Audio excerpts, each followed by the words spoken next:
düzeni bozuyoruz, içine kara kutunun içine açana deki yok olursun gibi. Üzerime geliyor çöpün önündeki kedinin, resmiyetinin adına denilir kasvet. Gel beni bir zapt et, gel elimi görene zor ele. Zor geliyor tabi, kolay görünene sakın dost gibi görünüp yüzüme gülme. O kalk git, psikolojimi diktin attın ey merhaba tatlım. Aldığın ayıyı uzaya fırlattım, bitti bak kafamız uzay.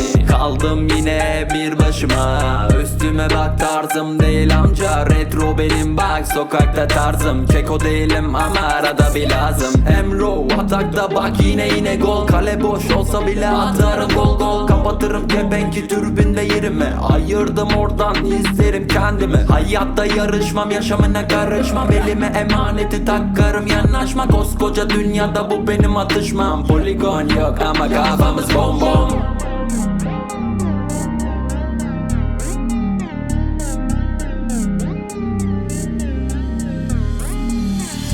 Saçma, yosma, dertler, donla. Kasma, yosma, dersler, donla.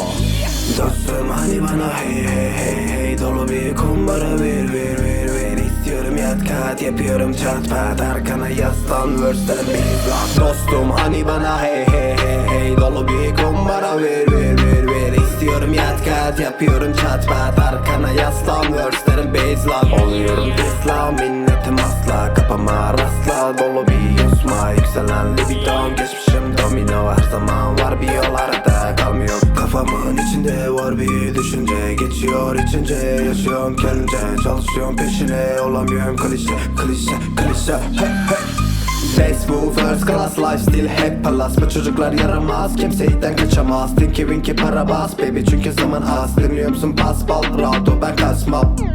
Kasma, yosma, dertler, donla. Kasma, yosma, dersler, donla.